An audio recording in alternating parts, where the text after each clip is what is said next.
Bismillahirrahmanirrahim.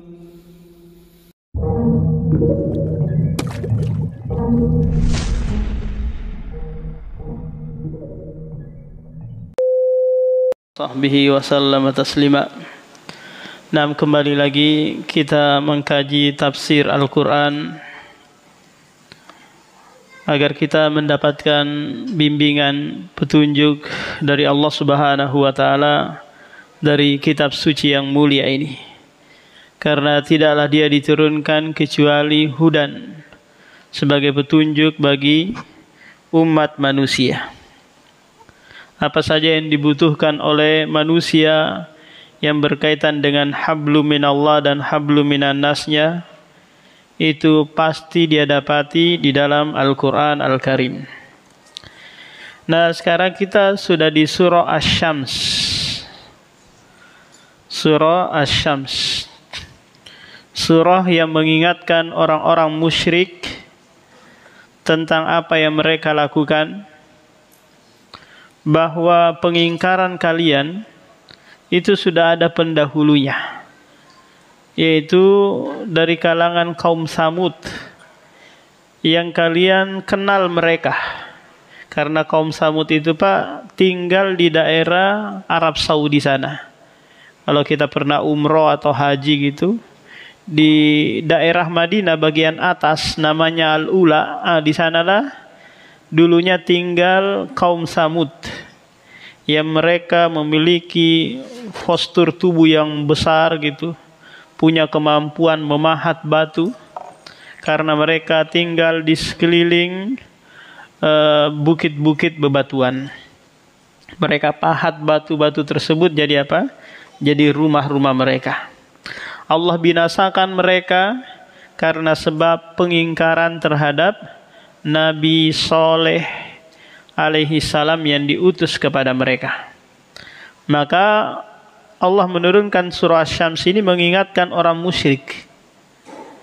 Karena nanti di akhir surah Pak, Allah sebutkan kisah Saleh dan kaum Samud.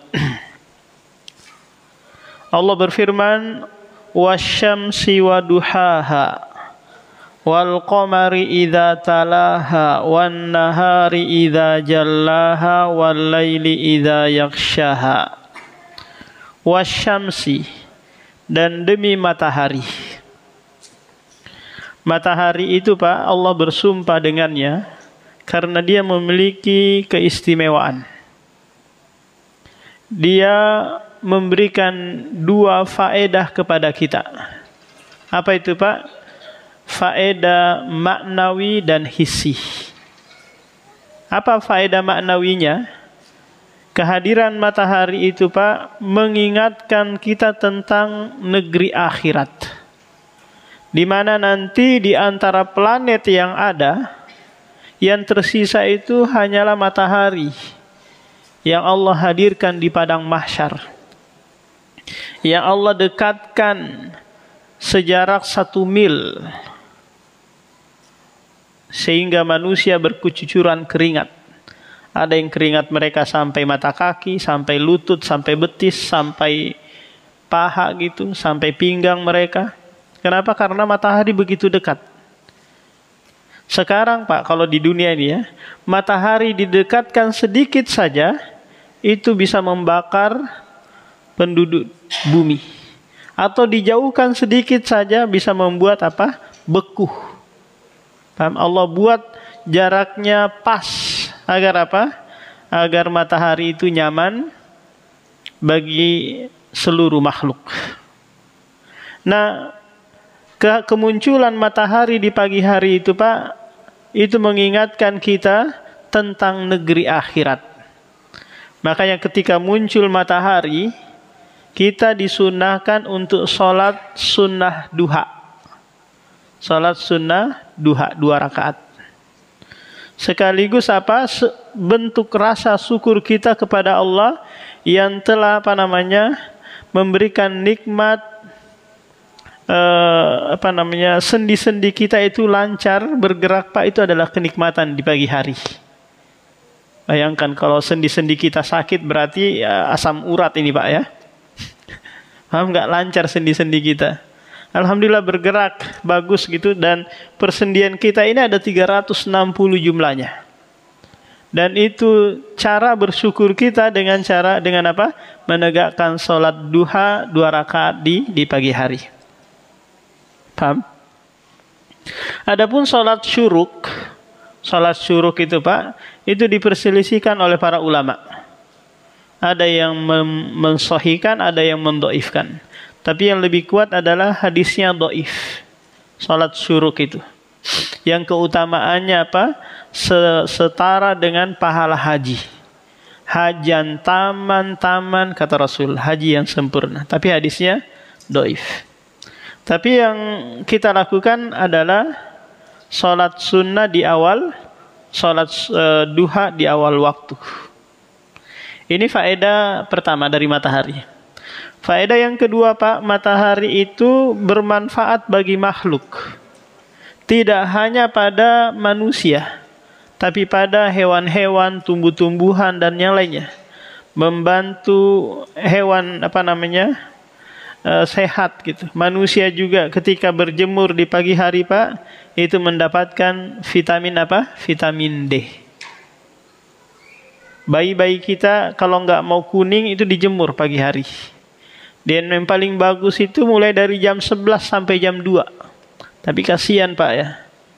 Paham? Trik-triknya matahari ini jam 11 sampai jam 2. Ini kata dokter. Paham? Kalau mau juga di jam 8 sampai jam 10 ya silakan. Tapi yang lebih bagus kandungan vitamin D-nya itu di jam 11 sampai jam 2. Nah, manusia mengambil manfaat dari apa? Dari kemunculan matahari. Demikian juga matahari itu Pak memberikan tenaga untuk pembangkit apa? Pembangkit listrik. Pembangkit listrik tenaga surya. Membantu juga apa? Tanaman-tanaman untuk tumbuh. Kemudian membantu memasak buah-buahan yang ada pada tumbuh-tumbuhan. Makanya Allah bersumpah dengannya, wasyamsi waduhaha. Duha adalah waktu pagi, mulai dari munculnya matahari setinggi anak panah gitu Pak, sampai menjelang waktu duhur. Ini waktu apa? Waktu duha. Disinilah waktu sholat Idul Fitri dan Idul Adha. Dan waktu duha dilakukan. Paham? Jadi setelah meninggi matahari setinggi anak panah itu Pak, sampai sebelum matahari di atas kepala. Ini waktu duha. Wal qamari idza talaha, dan demi qamar. Qamar ini adalah bulan yang sudah full cahayanya. Ini namanya apa Pak? Qamar. Ini di tanggal 13, 14, 15. Kalau sebelumnya itu disebut dengan hilal. Paham? Bedakan antara hilal dengan qamar. Kalau qamar sempurna cahayanya. Sempurna cahayanya. Dan qamar itu Pak, atau hilal itu pasti munculnya itu setelah matahari terbenam. Kenapa? Karena qamar itu meminjam cahaya dari matahari. Maka tidak ada istilah Pak melihat hilal itu sebelum terbenam matahari, nggak ada. Pasti terbenam matahari baru bisa melihat hilal tanggal 1 Ramadan, Syawal atau Zulhijjah atau bulan-bulan yang lainnya. Nah, jadi apa? Qamar itu tidak punya cahaya sendiri. Dia dikenal dengan apa? Cahayanya itu nur. Wa ja'ala syamsa diya'an wa ja'alal qamara nura. Kami jadikan matahari itu dia. Dia itu Pak, cahayanya sendiri. Dia punya cahaya sendiri. Kalau qamar itu nur. Paham? dia cahaya pinjaman dari matahari. Nah, itu bedanya Pak antara diya dengan nur. Paham? Lampu ini disebut apa? Disebut diya. Kenapa? Karena dia memiliki cahaya sendiri, tidak meminjam cahaya yang lain. Kalau ada perempuan, dia cantik alami, berarti ini apa Pak? Dia. Kalau kecantikannya itu menggunakan masker, make up gitu, tepung, dia basuhin di wajahnya, skincare, maka ini disebut dengan apa? Nur. Ketika skincare-nya, kimianya itu enggak ada, pudar lagi cahayanya. Kalau orang dulu kan pakai bedak basah itu Pak ya. Nah, itu lebih alami daripada apa? Daripada skincare. Itu kimia, merusak pori-pori yang ada di wajah. Jadi kalau istri kita cantik tapi cantik alami, namanya apa? Diyaun. Tapi kalau dia kerjanya dandan, terus dandannya pas mau ke kondangan saja, maka kadang suami bertanya, apa Pak? Mau kemana Bu? Karena dia tidak pernah melihat kondisi seperti ini di dalam rumah. Dia taunya suaminya pas apa? Mau keluar, ima ke acara arisan, kondangan dan yang lainnya. Beda dengan istri-istri yang ada di Arab sana Pak. Mereka kalau keluar biasa aja, nggak ada berhias gitu. Tapi di dalam rumah apa? Mereka berhias semaksimal mungkin agar membuat suaminya itu betah di rumah. Paham? Kalau suami nggak betah di rumah Pak, itu pasti cari jajanan di luar. Itu pasti itu. Paham? Kalau makan di dalam rumah nggak enak, itu pasti otomatis cari di luar. Cari di luar aja nggak enak di rumah. Itu sudah apa? Tabiat manusia. Maka si istri jika ingin membuat nyaman suaminya di rumah, maka berhiaslah membuat nyaman suaminya. Jadi itu bedanya antara apa Pak? Antara dia dengan nur. Nur cahaya pinjaman, kalau dia cahaya milik sendiri atau cahaya aslinya. Wan nahari idza jallaha, dan demi nahar apabila menampakkan cahayanya. Allah mengabarkan kita di ayat ini Pak, bahwa nahar itu atau siang itu memiliki cahaya sendiri. Dia tidak butuh dengan kehadiran atau kemunculan matahari. Matahari enggak muncul, dia tetap bisa menerangi bumi. Bisa menerangi apa? Bumi. Karena apa? Jallaha, dia punya apa? Cahaya sendiri. Coba bayangkan Pak, kalau mendung gitu ya. Matahari kan tertutup oleh awan kan, awan tebal. Kira-kira di sekitaran kita masih bisa melihat gak? Masih bisa dilihat gak Pak? Bisa. Meskipun lampu tidak dinyalakan. Karena siang itu punya cahaya sendiri. Nah, awal dan akhir siang itu Pak berawal ketika munculnya waktu sholat subuh. Ini awal nahar. Karena ketika muncul fajar sodik yang memanjang ke kiri ke kanan, yang di ufuk timur sana itu, maka setelahnya itu cahaya apa? Cahaya putih yang merata kan? Keliling cahaya putih itu kemana-mana. Baru disertai nanti ada cahaya merah-merah. Kemudian baru ada cahaya kuning. Baru muncul apa? Matahari. Nah, sebelum kemunculan matahari itu sudah apa? Sudah terang. Karena kehadiran nahar atau siang itu membuat apa? Terang bumi. Kapan berakhirnya? Sebelum tenggelam matahari atau datangnya waktu malam. Paham? Karena nanti malam menutup siang. Kehadiran malam itu apa? Menutup cahaya siang. Wal laili idza yakshaha, dan demi malam apabila yaksha itu yagotta, menutup cahaya-cahaya siang.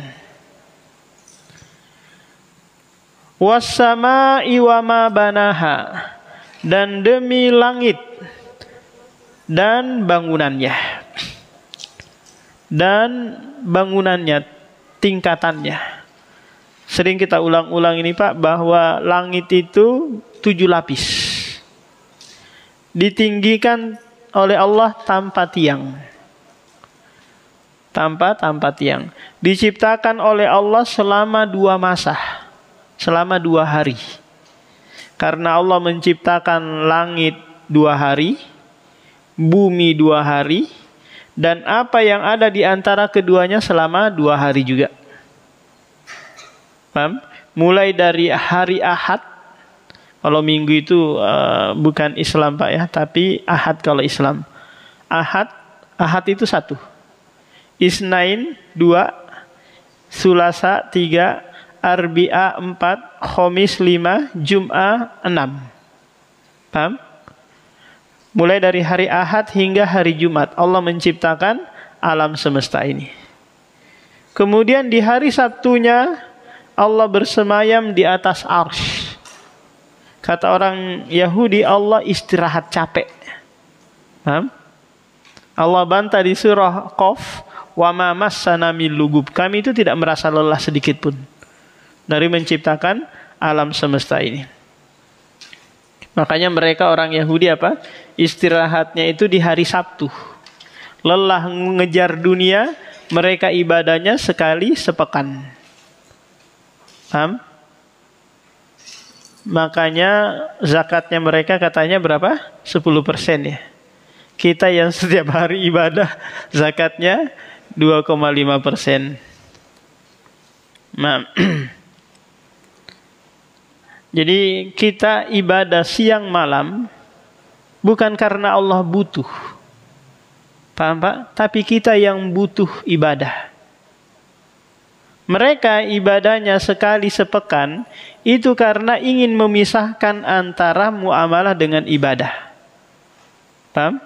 Kita menjadikan ibadah muamalah itu Pak juga dalam rangka beribadah. Paham? Kita sholat karena memang kita senantiasa butuh bimbingan dan inayah dari Allah Subhanahu wa taala. Tanpa ibadah pasti kita akan seperti hewan, seperti binatang yang hanya mengedepankan syahwat perut dan syahwat kemaluan. Itu tujuan Allah mensyariatkan kita ibadah Pak. Agar kita apa? Terbimbing terus oleh Allah. Kalau tidak, maka pasti kita akan memperturutkan hawa nafsu. Yang itu akan membinasakan kita. Wal ardi wa ma tahaha, dan demi bumi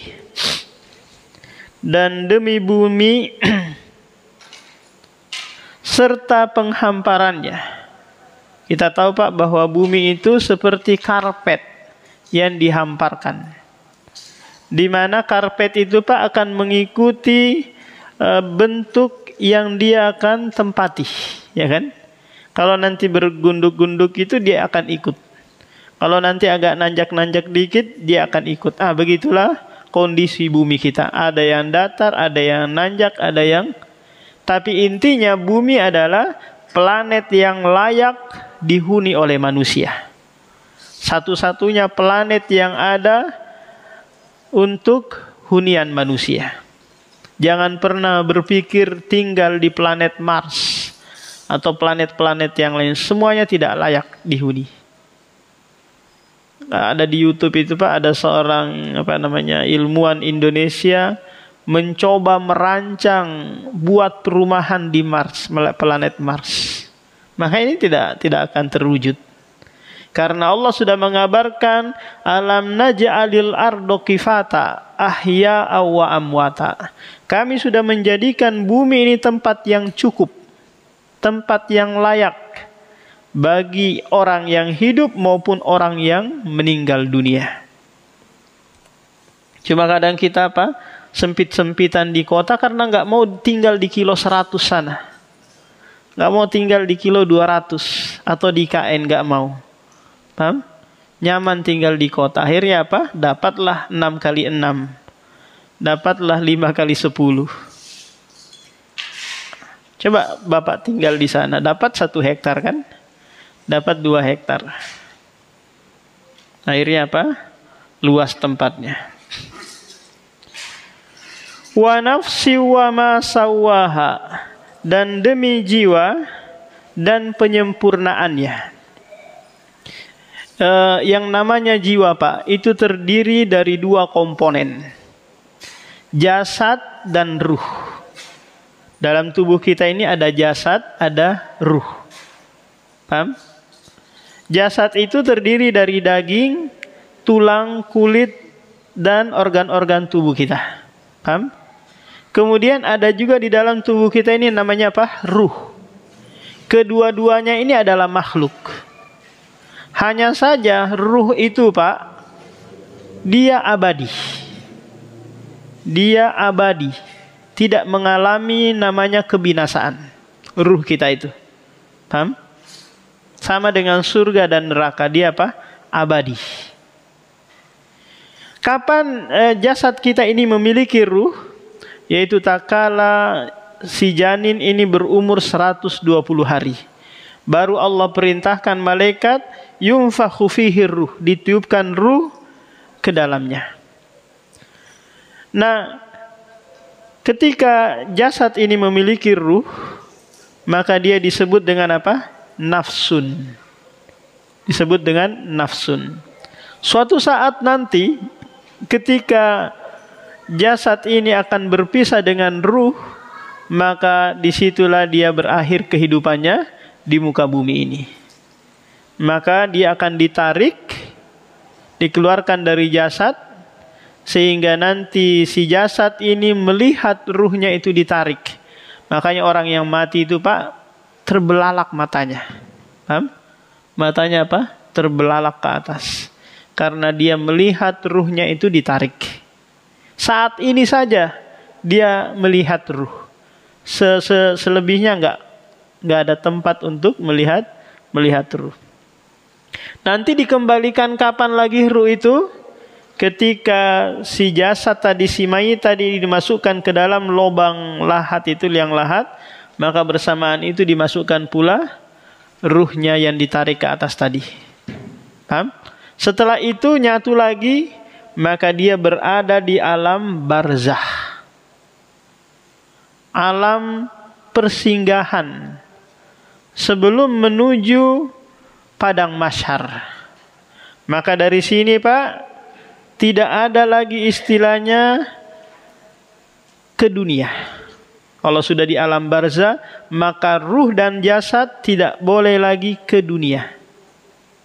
Jadi kalau Bapak pernah didatangi mimpi gitu orang tuanya yang sudah meninggal, terus berpesan, "Nak, aku itu masih ada utangku di sana, tolong bayarkan, Nak, tolong sedekahkan aku." Maka jangan percaya itu, Pak.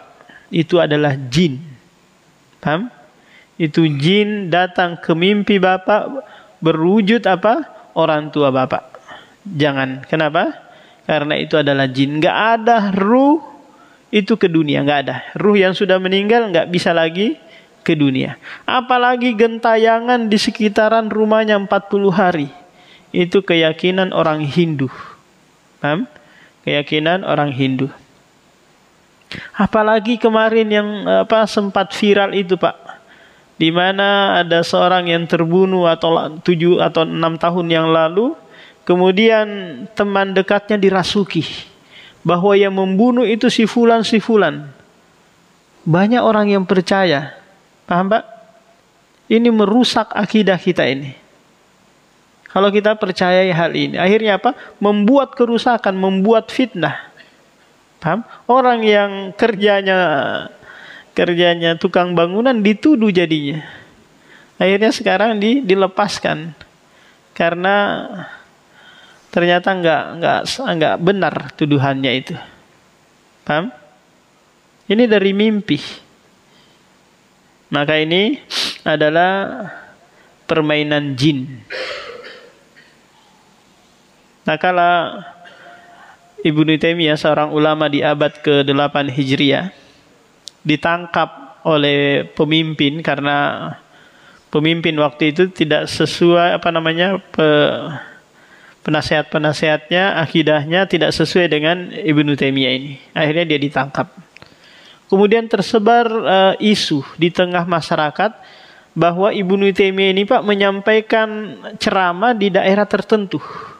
Ada orang lihat dia menyampaikan ceramah di sana. Akhirnya dilaporkan ke pemerintah. Kemudian pemerintah memanggil Ibnu Taimiyah. Wahai Ibnu Taimiyah, benar kamu keluar dari penjara? Ada orang sana lihat kamu ceramah. Kata Ibnu Taimiyah, saya enggak keluar, saya ada di dalam penjara. Lantas siapa di sana yang ceramah itu kalau bukan kamu? Kata Ibnu Taimiyah, mungkin itu jin yang berpura-pura berwujud dengan wajahku. Kata pemimpin ini, kenapa engkau tidak katakan malaikat saja yang menyampaikan materi di sana? Kata Ibnu Taimiyah, malaikat enggak mungkin berbohong. Paham? Kalau dia malaikat yang berubah menjadi wujud seperti saya, berarti dia berbohong kan? Membohongi orang banyak. Malaikat itu tidak ada pada dirinya berbuat dosa. Ini pasti jin yang dia membohongi manusia seakan-akan aku yang menyampaikan, padahal ternyata itu adalah jin.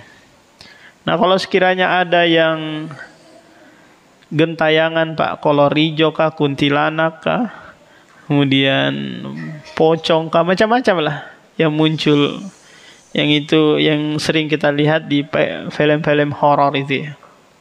Maka itu semuanya jin. Jin yang merusak akidah kita. Fa'alhamaha fujuraha wa taqwaha. Maka kami ilhamkan pada setiap jiwa fujur wa taqwa, kefajiran dan ketakwaan, kemaksiatan dan ketakwaan.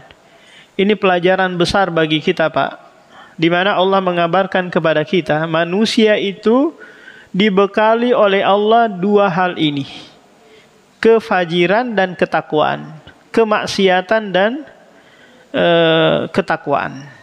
Di dalam diri manusia ada potensi melakukan kebaikan dan keburukan juga. Maka jangan heran kalau sekiranya di sana kok ada syekh yang murtad, ada ustadz yang main sabu-sabu, ada ustadz yang selingkuh. Bapak nggak perlu heran, dia manusia, bukan malaikat. Paham? Yang tidak berbuat dosa. Ustadz juga apa? Manusia yang ada potensi berbuat maksiat. Nah, dalam kehidupan manusia itu Pak, berjalan hal ini. Berjalan dua hal ini. Kadang bermaksiat, kadang taat, kadang itu. Enggak ada itu manusia semasa hidupnya taat terus, enggak ada. Nanti jadi malaikat dia. Paham? Atau semasa hidupnya maksiat terus saja. Paham? Nanti jadi setan dia. Paham? Ada kalanya taat gitu, ada kalanya maksiat, taat, maksiat dan seterusnya. Bahkan Allah akan membinasakan manusia ini kalau semuanya taat terus. Paham? Nggak ada yang berbuat dosa. Maka Allah akan binasakan. Ganti kaum yang dia taat, maksiat dan seterusnya. Bukan berarti saya anjurkan berbuat maksiat ya Pak. Tapi apa? Kita punya potensi untuk apa? Berbuat hal demikian. Kalau dinding itu nggak ada. Dinding benda mati nggak ada potensinya untuk berbuat kemaksiatan. Maka anak-anak santri kita, anak-anak didik kita, maka ajarkan mereka untuk melakukan segala hal dengan kesadaran. Tidak ada unsur paksaan. Paham? Kita itu mendidik manusia tidak seperti membuat robot yang kita bisa style baik terus robot tersebut. Paham? Atau kita melatih hewan menjadi apa? Hewan yang baik, bukan. Tapi manusia punya pilihan melakukan kebaikan dan keburukan. Nah, tak kala Allah Subhanahu wa taala membekali dua hal ini kepada manusia, Maka Allah sebutkan agar manusia itu bisa memilih. Qad aflaha man zakkaha wa qad khaba man dassaha. Sungguh beruntunglah jiwa yang mensucikan dirinya, dan sungguh merugilah manusia yang mengotori jiwanya. Dua ayat ini, Pak, ada kaitan eratnya dengan ayat sebelumnya. Apa itu? Cara pensucian jiwa yaitu dengan takwa. Paham? Bapak kalau mau mensucikan jiwanya nggak perlu bersemedi, nggak perlu baca qul huwallahu ahad sampai 1000 kali.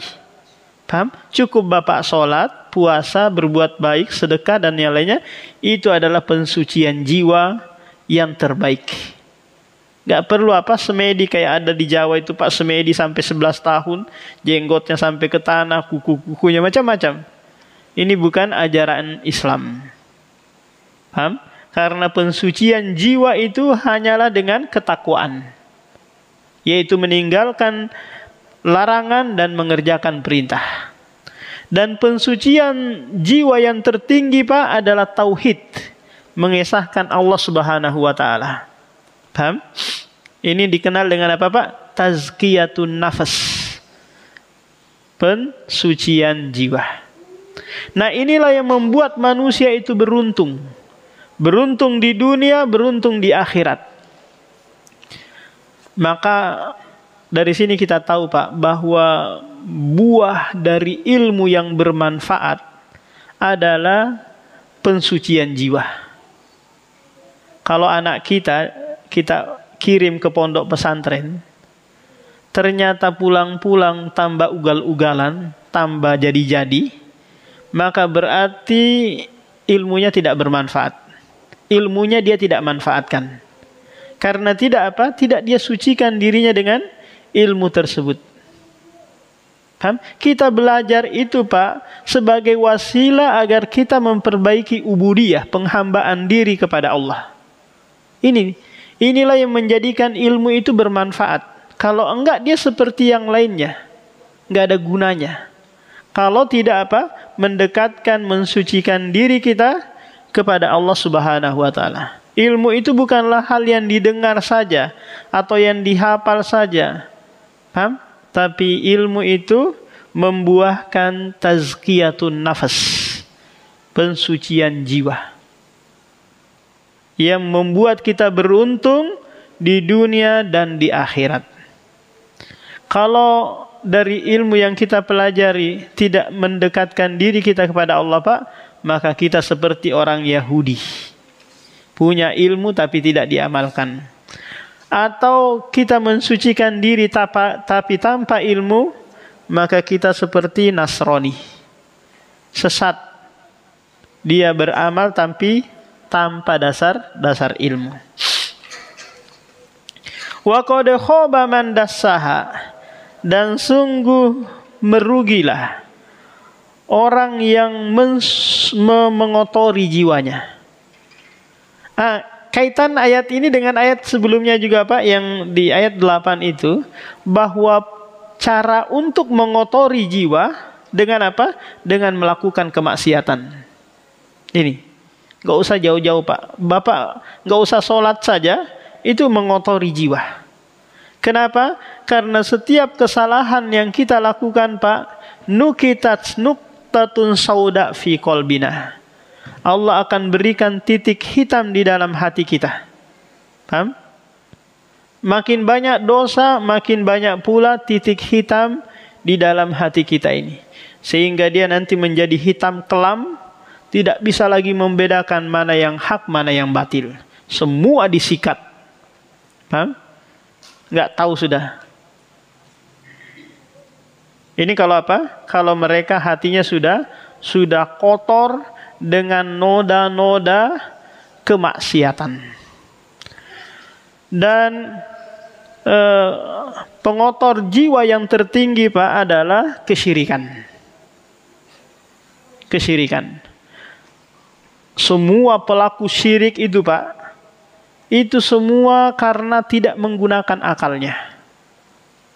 Karena tidak menggunakan akalnya. Coba bayangkan, nyembah patung yang mereka buat dengan tangan mereka sendiri. Tidak bisa melihat, tidak bisa mendengar, tidak bisa ngapa-ngapain. Kok malah disembah? Di mana akalnya? Paham?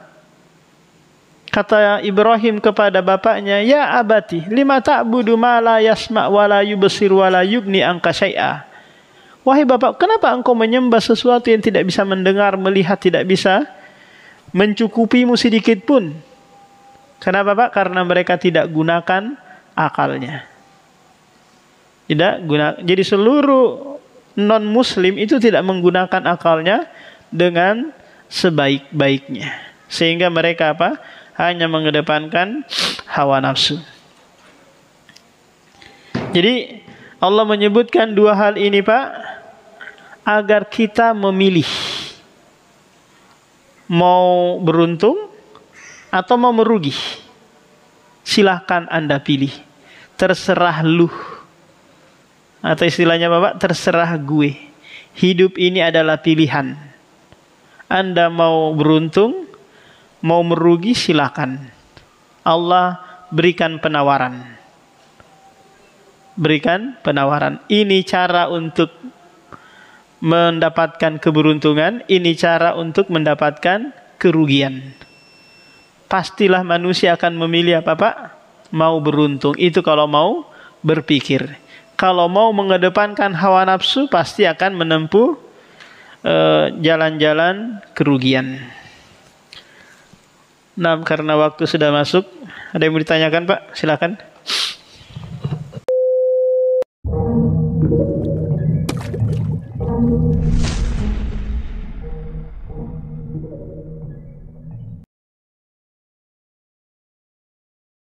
Bismillahirrahmanirrahim.